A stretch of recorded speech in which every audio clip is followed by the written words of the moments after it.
सभी प्रशिक्षणार्थियों का एम्प्लॉयबिलिटी स्किल्स के इस नए वीडियो में फिर से स्वागत है।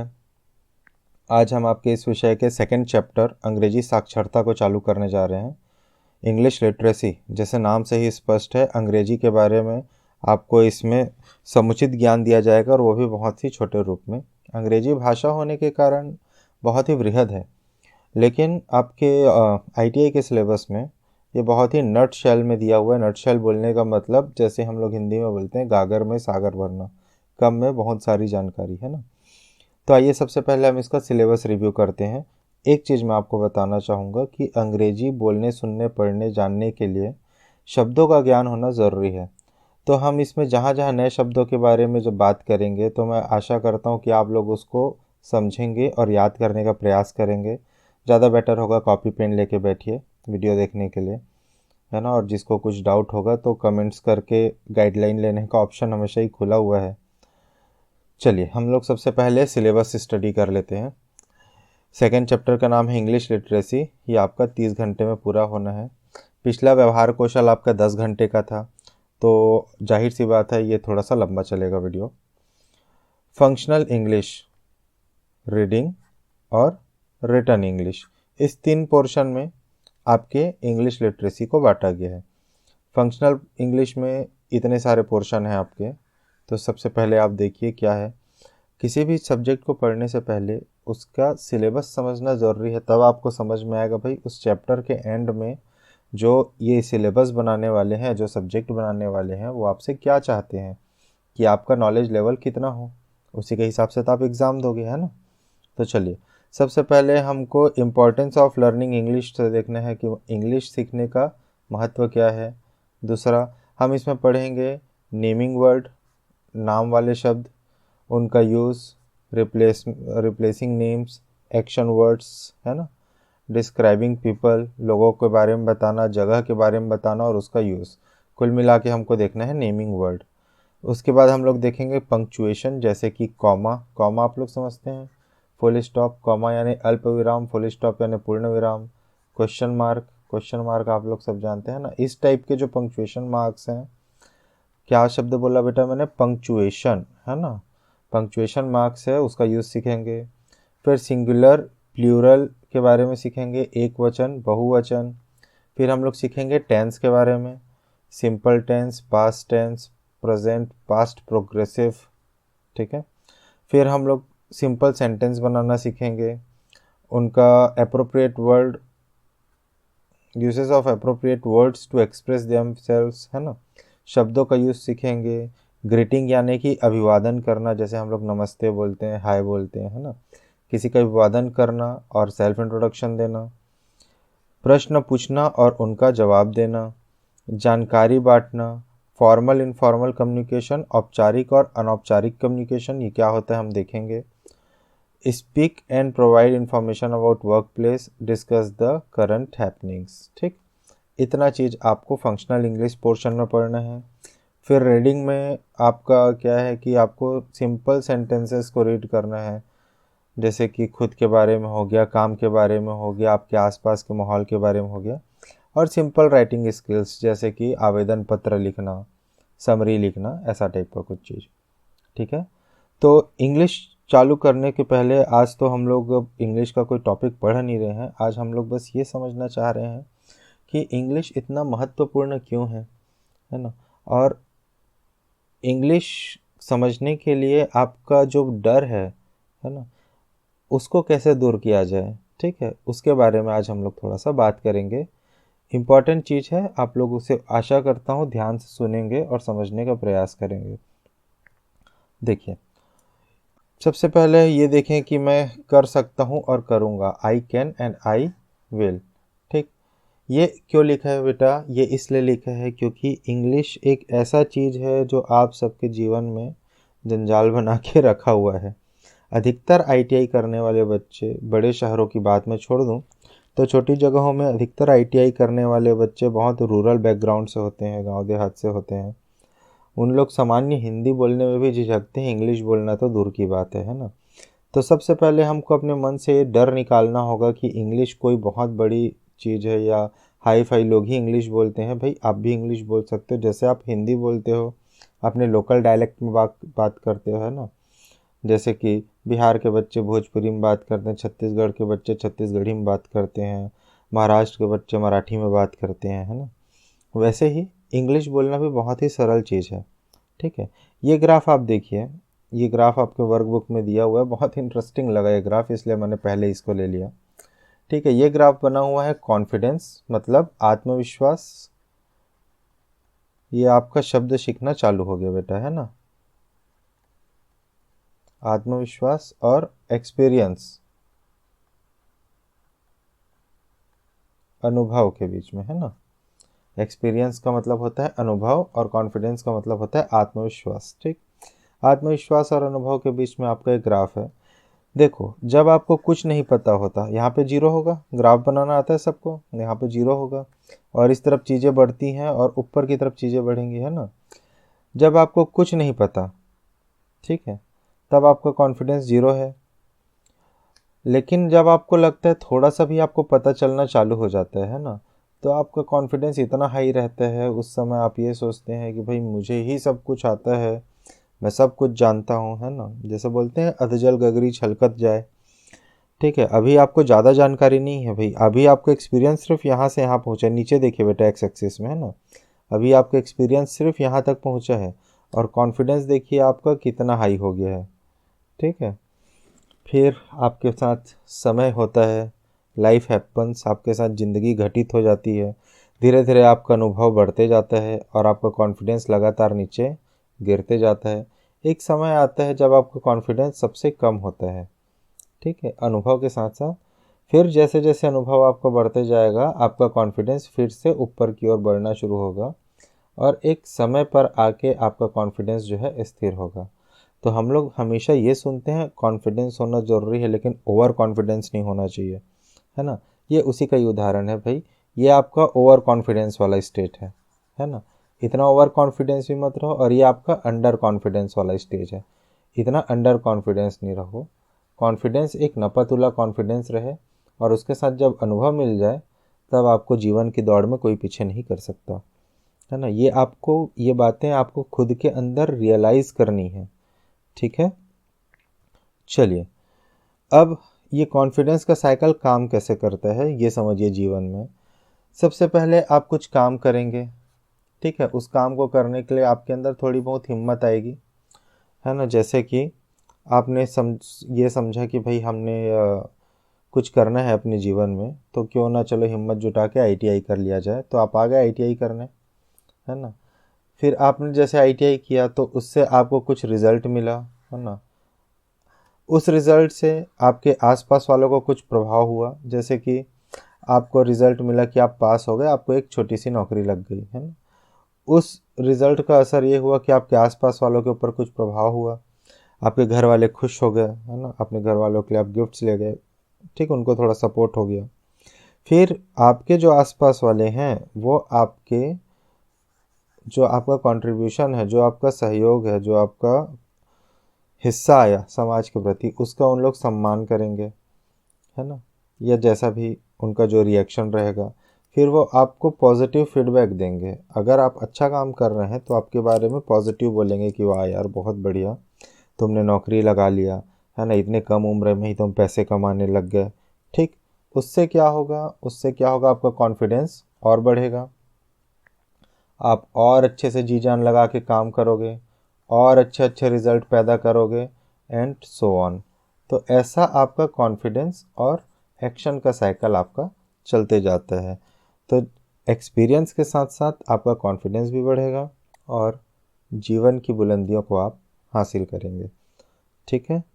अब बारी है एक कहानी की, अकबर बीरबल की कहानी। जैसे कि आपके वर्कबुक वालों को बड़ा पसंद है अकबर बीरबल की कहानी, आइए सुनते हैं, है ना। एक बार की बात है, एक बहुत विद्वान पंडित अकबर राजा के दरबार पहुँचे। उन्होंने शहंशाह और उनके दरबारियों को बताया कि मैं बहुत सी भाषाएं जानता हूँ, और सच में पंडित जी बहुत सी भाषाएं निपुणता के साथ बोल रहे थे। उन्होंने दरबार में सभी को चुनौती दी कि मेरी मातृभाषा का अंदाज़ा लगाना नामुमकिन है। तो भाई अकबर के दरबार में सबसे होशियार था बीरबल, तो बीरबल ने ये चुनौती क्या कर ली, मंजूर कर ली। उस रात बिरबल जो है वो पंडित जी के घर गए, जब पंडित जी बहुत गहरी निद्रा में सोए हुए थे। तो बिरबल ने पंडित जी के कान में एक पंख डाला, मयूर पंख, चिड़िया का पंख, कुछ भी ऐसा। तो पंडित जी है वो हड़बड़ा के उठ गए एकदम, है ना, और कुछ कुछ कुछ कुछ बोलने लगे। ठीक है। अब हड़बड़ाहट में जो शब्द निकलते हैं वो तो भाई मातृभाषा में निकलते हैं, अपने खुद के भाषा में ही निकलेंगे, है ना। जैसे अगर आप गांव के रहने वाले हैं, आप बचपन से अपना लोकल डायलेक्ट बोलते हैं, जैसे छत्तीसगढ़ी बोलते हैं ना, तो जब भी आपके साथ कुछ घटित होगा या सडनली कुछ घटित होगा, जैसे अभी आप ठंडी का समय है, आप ठंडा पानी छू दिया अचानक से, है ना, तो मुंह से निकलता है ए दाई वो, है ना, तो आपके लोकल लैंग्वेज में ही शब्द निकलते हैं।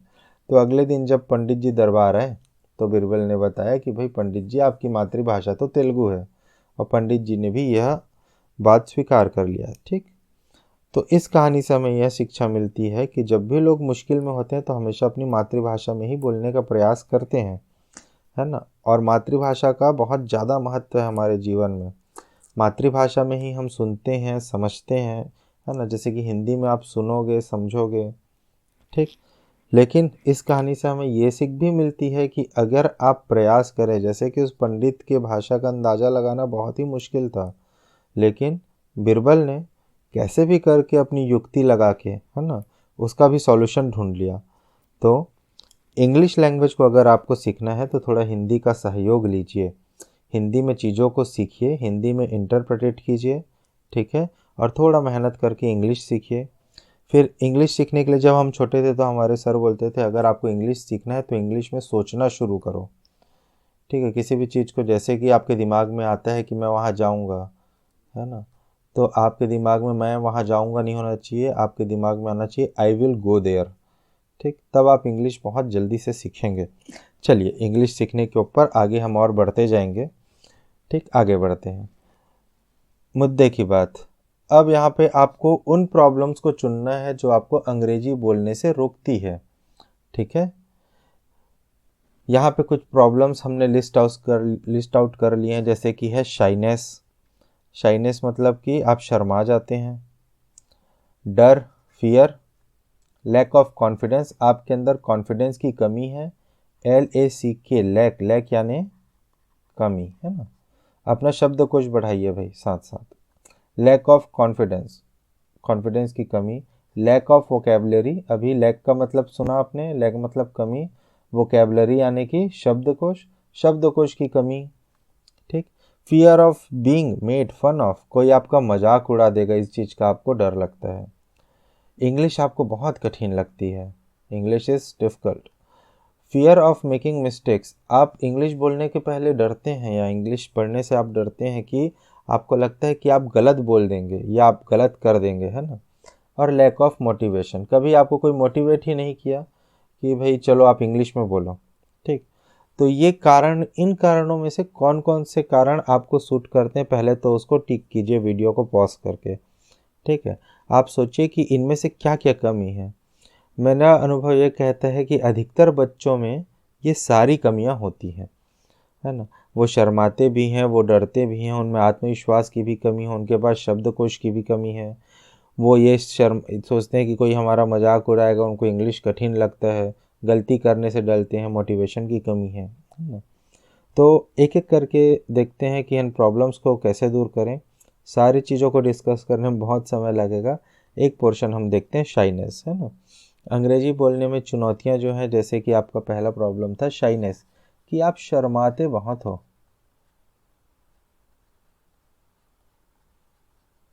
शर्माना, शाइनेस। ठीक है। आप शर्माते बहुत है, तो आप शर्माना को कैसे दूर करें भाई। आप अपने दोस्तों से बात कीजिए। ठीक है। बातचीत करेंगे तो आपका झिझक दूर होगा। ठीक है। आप अपने अनुभवों को साझा कीजिए। कल या परसों मैं अभी ITI गया था, तो विल्डर ट्रेड के एक बच्चे से मैं मिला। बहुत ही अंडर कॉन्फिडेंट था वो, मतलब इतना अंडर कॉन्फिडेंट था, वो मेरे से भी नज़र नहीं मिला रहा था वहाँ पे वो, है ना। और बहुत शर्माता था। तो जब मैंने उसको पूछा भाई कि क्या प्रॉब्लम है तुम्हारी, है ना, तुमको ऐसा क्यों लगता है, तो ये जो पिछले स्लाइड में हमने जो चीज़ों को डिस्कस किया, लगभग प्रॉब्लम्स उसने बताया कि सर मेरे साथ ये प्रॉब्लम है, और इस कारण उस बच्चे के अंदर इतना गुस्सा भर गया है लोगों के प्रति, और ना किसी से बात करना चाहता है ना बोलना चाहता है। ठीक है, ऐसा व्यवहार बेटा आपको ना आगे नहीं बढ़ाएगा। ठीक है, तो जो हो गया आपके जीवन में आज दिनांक तक, है ना, आज उन चीज़ों को छोड़िए, है ना, और आगे बढ़ने के लिए आप प्रयास कीजिए। ठीक है, इसके लिए आप क्या क्या करोगे भाई, आप अपने दोस्तों से बात कीजिए। ठीक है, आपकी क्लास में कोई दोस्त मिला अच्छा खासा है, आपको लगता है मजाक नहीं बना रहा है आपका, है ना, तो उनसे बात कीजिए, उनको अपनी भावनाएं बताइए कि यार ऐसा ऐसा बात है, मेरे को पब्लिक प्लेस में बोलने में शर्म आता है, मैं 4 लोगों के बीच अपना बात नहीं बता पाता, है ना। जब आप अपनी प्रॉब्लम को स्वीकार करेंगे तब आप उसको सॉल्व करने के लिए पहला कदम उठाते हैं।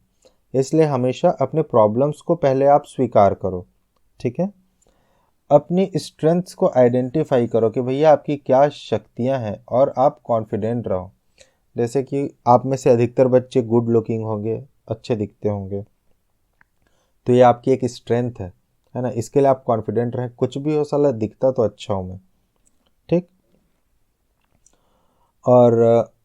और आपकी स्ट्रेंथ होगी जैसे कि आप चीज़ों को पढ़ के जल्दी समझ लेते होंगे, है ना, या आप ड्राइंग अच्छा बनाते होंगे, या आपका हैंड राइटिंग अच्छा होगा, है ना, या आपको बात करना अच्छा आता होगा। ठीक, ऐसे कोई आपका स्ट्रेंथ होगा, उसको आप आइडेंटिफाई कीजिए और उसको लेके आप कॉन्फिडेंट रहिए, और वहाँ से आप आगे बढ़ना शुरू कीजिए। लोगों के साथ मिलिए जुलिए, आप क्या कहना चाहते हैं उसको प्रैक्टिस कीजिए। जैसे कि हम लोग 15 अगस्त 26 जनवरी में जब भाषण कविता बोलते हैं किसी कार्यक्रम में, तो हम उसका बार बार अभ्यास करते हैं घर में। ठीक, अगर आपको डे टू डे लाइफ में भी चीज़ें बोलने में प्रॉब्लम होती है तो आप घर में उसका अभ्यास कीजिए। खाली समय में आप सोचिए कि आप उस चीज़ को कैसे बोलेंगे, कैसे करेंगे। ठीक है, इम्प्रूव योर वोकेबलरी, अपना शब्दकोश बढ़ाइए। ठीक है, शब्दकोश आपके पास बोलने के लिए पर्याप्त शब्द रहेंगे तो अपने आप आपका शर्म और झिझक, शाइनेस का मतलब क्या होता है, शर्म भी होता है, और एक्यूरेट वर्ड है इसका झिझक, अभी याद आ रहा है मेरे को। Learn how to introduce yourself to people, अपना इंट्रोडक्शन देना सीखिए कि आप अपना परिचय कैसा देंगे लोगों को। ठीक है, you are introduction to the people you are going to meet for the first time, जब आप पहली बार किसी से मिले तो आप अपना परिचय कैसे देंगे। ठीक, ऐसे करते करते डर से दूर करने के लिए क्या हो, डर से दूर करने के लिए भैया आउट स्पोकन बनना पड़ेगा, लोगों से बात करना पड़ेगा। कॉन्फिडेंस की कमी है, बोलने में अच्छा नहीं लगता, तो एक अच्छा एक्सरसाइज बताता हूँ आपको, दर्पण देख के बात कीजिए। आप जब खुद अपनी आँख में आँख डाल के बात करना शुरू करेंगे तो आप दुनिया में किसी से भी बात कर सकते हैं। ठीक है, शब्दकोश हमको बढ़ाना है, और कोई आपका मजाक उड़ाएगा ऐसा बिल्कुल मत सोचिए, है ना। दुनिया में हर किसी के अंदर कोई ना कोई कमी है। ठीक है, आपके अंदर कोई कमी है तो उसमें कोई पाप नहीं हो गया। हाँ, पाप तब होगा जब आपको पता है कि कमी है फिर भी आप दूर नहीं कर रहे हो, ये गलत बात है ना। कमी को पहचानो और उसको दूर करो। इंग्लिश कोई कठिन भाषा नहीं है, हिंदी से बहुत सरल है ना। अपने दिमाग से निकालिए कि इंग्लिश कठिन है। ठीक है, ठीक है, चलिए अब कल से हम लोग चालू करेंगे इंग्लिश, जो आपका इसमें है सिलेबस में, है ना। नेमिंग वर्ड, वर्ड क्रिएशंस चालू करेंगे। ठीक है, उसके बाद नेमिंग वर्ड में जाएंगे।